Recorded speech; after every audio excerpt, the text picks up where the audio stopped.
వచ్చిండు. ఆ అబ్బాయి ఫ్యామిలీ వచ్చింది. వాస్తవానికి ఆ ఫ్యామిలీతో పాటు ఆయన కూడా వచ్చిండు.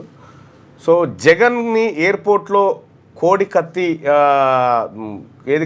కత్తితోని కట్ చేసిరు అనేటువంటి కేసు ఉంది కదా, ఆ కేసులో ఈ కుటుంబం ఇరికిపోయింది అనేటువంటి ఒక చర్చ కూడా జరిగింది. సో అదేమో తెలియదు కానీ 5 సంవత్సరాలు జైల్లో ఉన్నటువంటి అబ్బాయి ఏడాది క్రితం బెయిల్ మీద బయటకు వచ్చిండు. అయితే ప్రతి ఆదివారం పోలీస్ స్టేషన్ పోయి సైన్ చేయాల్సిందే. రిలాక్సేషన్ పిటిషన్ వేసుకునేడానికి కూడా అతని దగ్గర డబ్బులు లేదు. ఆ ఫ్యామిలీ చాలా బీద ఫ్యామిలీ. అక్కడ నాకున్నటువంటి సమాచారం ఏంటంటే అక్కడ జగన్ గారు చుట్టూ 40-50 మంది తిరిగి ఉన్నారట ఫోటోలు దిగడానికి.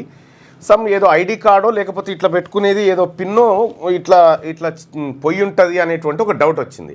అయితే దాన్ని అప్పటికి జగన్ గారు మర్చిపోయిండు, ఇది కామన్లే పట్టిదే అని ఆయన వెళ్ళిపోయిండు. ఎక్కడో వెళ్ళిపోయిన తర్వాత జగన్ మీద కత్తితో దాడి జరిగింది అనేది హైదరాబాద్ వచ్చినాక మళ్ళీ సృష్టించారు. ప్రశాంత్ కిషోర్ సృష్టించి అట్లా అది కాస్త అటు టీడీపీ వైఎస్ఆర్సీపీకి రాజకీయ అంశంగా మారిపోయింది. పాపం ఈ పిల్లగాన్ని మళ్ళీ ఆయన జగన్ గారే వచ్చి చెప్పిండట, ఆ బాబుది ఏం తప్పులేదా, అది చెప్పిండు. అప్పటికే ఈ బాబును కొట్టిరట. దాంతో ఇక కేసు ఎన్ఐఏ దాకా పోయింది. సరే ఏది పోయినా సరే ఆ కేసు వ్యవహారం అంతా పక్కకు పెడితే ఆ కుటుంబం ఛిద్రం అయిపోయింది. మొత్తం తినడానికి తిండి లేక నానా అవస్థలు పడతా ఉంది ఆ కుటుంబం. ఆ కుటుంబం వాళ్ళ అమ్మ నాన్న వచ్చి వాళ్ళ అమ్మ కూడా వచ్చారు. పిలువు ఇట్లా ఈ అబ్బాయే శ్రీనివాస్ అని అదేం పెట్టకు శ్రీనివాస్ అని ఈ అబ్బాయే. పాపం వాళ్ళ కుటుంబం ఆర్థికంగా అన్ని రకాలుగా సర్వనాశనం అయిపోయింది. ఆ హోటల్లో పనిచేసుకునేటువంటి బిడ్డ ఎట్రమ్మా డోర్ పెట్టు. ఆయన ఎవరు నానవా అన్నయ్య? ఓకే వద్దు పెద్ద వద్దు ఇట్రా. ఇక అయితే ఏం జరిగిందంటే వీళ్ళ 5 సంవత్సరాలు అబ్బాయి ఎయిర్పోర్ట్లో హోటల్లో పనిచేసేటువంటి అబ్బాయి ఆయన 40,000 రూపాయల దాకా సంపాదించేటోడు. అట్లే తోచిన కాడికి పేదోళ్ళకి సాయం చేసేటోడు. ఆ అబ్బాయి కత్తితో దాడి చేసిండని చెప్పి ఆ రాజకీయ వాతావరణాన్ని సృష్టించి అబ్బాయిని జైలు వేసారు. 5 సంవత్సరాలు జైల్లో ఉన్నాడు. ఆ తర్వాత జైలు నుంచి బయటకు వచ్చిన తర్వాత కండిషన్ బెయిల్ ఉండే. పాపం ఆ బెయిల్ రిలాక్సేషన్ చేసుకోవడానికి కూడా అంటే రిలాక్సేషన్ పిటిషన్ వేసుకోవడానికి కూడా వాళ్ళకు డబ్బు లేక మొత్తం వాళ్ళ జీవితం అంతా నాశనం అయిపోయింది. అటు ఆ కోడికత్తి తర్వాత జగన్మోహన్ రెడ్డి గారు గెలిచి ముఖ్యమంత్రి అయిండు. ఆ ఎపిసోడ్ అయిపోయిన తర్వాత మళ్ళీ చంద్రబాబు నాయుడు గారు ముఖ్యమంత్రి అయిండు.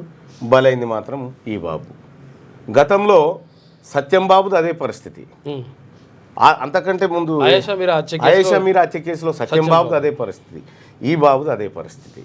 అంటే మన రాజకీయాల కోసం ఈ సామాన్యులని వాడుకొని సామాన్యుల జీవితాన్ని ఆడుకోవడం అనేది అది పొరపాటు. సరే వాస్తవాలు ఏందనేది కోర్టులు తెలుస్తాయి. కానీ ఆర్థికంగా ఛిద్రం అయిపోయారు కదా వీళ్ళ బతుకులేంది. ₹1 గతి లేకుండా తిరుగుతూ ఉన్నారు. ఎక్కడన్నా సాయం దొరుకుతుందేమో అని చెప్పి వాళ్ళ క్యూని స్టూడియోకి వచ్చారు. పాపం ఒక దళిత సామాజిక వర్గానికి సంబంధించినటువంటి బిడ్డ ఆయన తప్పు చేసినా చేయలేదా అనేది కోర్టులు వ్యవహారాలు తేలిస్తాయి. కానీ నిజంగా ఆ అబ్బాయి ఓ రౌడీ కాదు, గూండా కాదు, కేసు లేదు, ఏమీ లేదు. 10 మంది పేదోళ్ళకి సాయం చేసేటువంటి స్క్రీన్ షాట్లు అవుతున్నాయి. మరి అటువంటి అబ్బాయిని ఆర్థికంగా కుటుంబానికి ఆధారమైనటువంటి పాపం ఈ తల్లి పేరు పేయి మీద చుట్టూ పావులెత్తు బంగారం లేదు. వీళ్ళ జీవితాలన్నీ చిత్రమైపోయినాయి. అమ్మ ఏం జరిగింది చెప్పమ్మా. అదే చెప్పు ఏం జరిగింది అది చెప్పమ్మా. చెప్పు తల్లి ఏం జరిగింది, ఏం కావాలి, ఏమైంది? అంబుజపాటు వచ్చారండి బాబు గారు. అక్కడికి కలిసామండి. కలిస్తే అప్పుడు అమ్మ నేను అన్నీ చూసుకుంటాను, మీ అబ్బాయికి జాబ్ ఇస్తాము, నీ కుటుంబం నేను ఆదుకుంటాను, జాగ్రత్తగా ఉండండి అమ్మ అని చెప్పారండి బాబు చంద్రబాబు గారు. అప్పటి నుంచి ఇప్పటి వరకు కూడా మన జ్ఞాపకం లేదండి. ఇంకా మాకు బ్రతకడానికి చాలా కఠినం అవుతుందండి. నేను పథకం పనికి వెళ్తానండి, నన్ను కూడా మానిపించేశారండి పథకం పనులని. అప్పుడండి బాబు అలాగైన తర్వాత ఏదో అమ్మ అలా కూర్చోమ్మని ఓపిక లేదండి నాకు. అలాగే కూర్చున్నానండి. వెళ్ళి కోకలు పెడుతున్నారండి. నా మంచి తనుమాలు కోకలు పెడుతున్నారండి. ఏదో చేసుకుంటున్నానండి. ఎంత 300 ఇంత ఎంత అది అవుతుందండి కుటుంబం. 10 మంది కుటుంబం అండి నాది. మీ అబ్బాయి జైల్లో ఉన్నప్పుడు ఏం జరిగింది? కుటుంబం అండి, కుటుంబము 6 ఈరు వచ్చండి 10 చేయలేదు ఇచ్చేటి ఇవ్వనండి. దానివల్ల కట్టాను. ఈయన గారేమో లెగలేపన్నారండి ముసలాయన గారు. అప్పుడు మళ్ళీ లోకేష్ గారి దగ్గరికి వెళ్ళానండి. కాకినాడ అవతల మా ఊరు వచ్చారండి. అప్పుడు ఆయన కూడా కలుసుకున్నానండి. కలుసుకుంటే ఆయన కూడా అమ్మ నేను ఉన్నాను, మీకేం భయం లేదు, నేను చూసుకుంటానమ్మా అని ఆయన అన్నారండి. ఆయన ఊసలేదు. ఈయన ఎవరు పట్టించుకోవట్లేదు, ఎవరు పట్టించుకోవట్లేదండి. అందుకు తమ దగ్గరికి చేస్తారని న్యాయం చేస్తారని మీ దగ్గరికి తమ దగ్గరికి నేను వచ్చాను. అక్కడ ఏపీ నుంచి అయితే ఆ అబ్బాయి ఘటన జరిగిన తర్వాత అబ్బాయి జైల్లో ఉంటే ఇటు చంద్రబాబు నాయుడు గారు కానీ లోకేష్ గారు కానీ వాళ్ళందరూ కూడా ఈ కుటుంబానికి భరోసా ఇచ్చారట. అమ్మ మేము ఆదుకుంటాము, ఆ అబ్బాయికి అన్యాయం జరిగింది, అతనికి ప్రభుత్వం ఒక ఉద్యోగం ఇస్తాము, మీ కుటుంబానికి ఆదుకుంటామని చెప్పి చాలాసార్లు చెప్పారట. కానీ అక్కడ ప్రభుత్వం ఏర్పడి ఏడాది గడుస్తుంది, కానీ ఇప్పటి వరకు ఏడాది దగ్గరికి వస్తుంది, కానీ ఇప్పటి వరకు ఎలాంటి సాయం జరగలేదు. ఇంకా మేము ఆర్థిక పరిస్థితి దిగజారిపోయింది మా కుటుంబాన్ని అని చెప్పి వాళ్ళు ఆవేదన వ్యక్తం చేస్తూ ఉన్నారు. సో చంద్రబాబు గారు చెప్తే చేస్తాడని నాకైతే నమ్మకం. ఎందుకంటే ఆయన అంత అల్లటప్పగా చెప్పాడు కూడా. కాబట్టి మీరు మళ్ళొక్కసారి అప్పీల్ ఏదైనా త్రూలో ప్రయత్నం చేయండి. నేను కూడా నా ప్రయత్నం చేస్తాను, అంటే మీకు చేయించడం కోసం.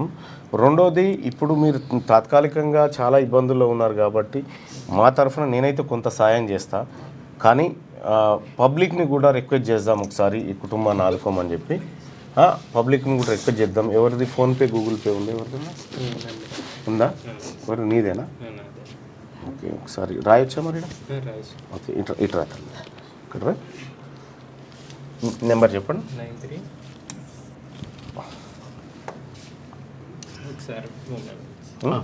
తీసుకో.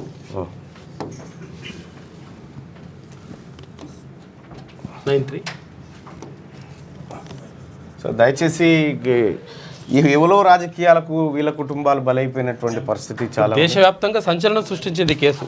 అంటే కోడికత్తి కేసు అని ఆ ఎలక్షన్ మొత్తం ఇదే జరిగింది. ఎలక్షన్ మొత్తం ఈ కుటుంబం మీదకైనా జరిగింది. పాపం వీళ్ళ కుటుంబం ఇట్లా అయిపోయింది. అక్కడ అధికారం కుటుంబాల మధ్య జరిగిపోయింది. అట్లా తిండి లేదు, తిండి లేదు, రోడ్ల మీద తిరుగుతున్నాం కానీ పట్టించుకునే అప్పుడైతే దళిత కాలంలో లోకేష్ గారిని కలిసాం సార్. ఇలా మాకు అన్యాయం జరిగిందయ్యా, మీరు అధికారంలోకి వస్తే మాకు ఏదో న్యాయం చేయాలంటే లేదు మా కుటుంబాన్ని అన్ని విధాలు ఆదుకుంటానని ఆయన మాట ఇచ్చారు. చెప్పండి. ఫోన్ 93 810 47 008. గూగుల్ పే, ఫోన్పే ఉందా దీనికి? ఫోన్పే ఓన్లీయా? గూగుల్ పే కూడా పెట్టుకోవచ్చు. ఫోన్పే ఉందా?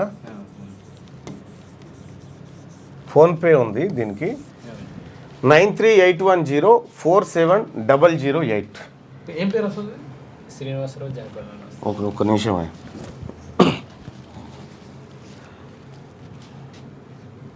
ఫోన్పే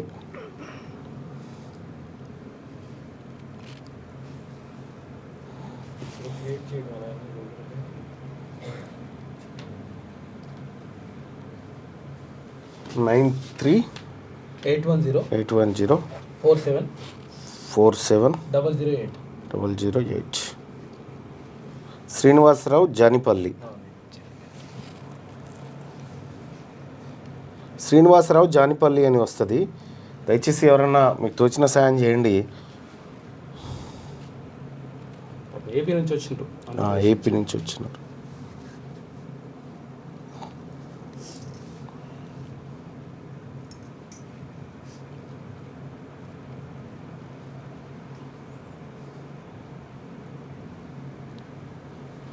నా వంతుగా నేను చేశా.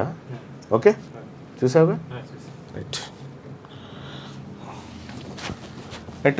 ప్రజలారా ఏం జరిగింది, ఏం వ్యవహారం అనేది తర్వాత సపరేట్ ఇంటర్వ్యూలో వాళ్ళ తల్లితోటి వాళ్ళ అన్నతోటి సుదర్శన్ అన్న మాట్లాడిస్తాడు.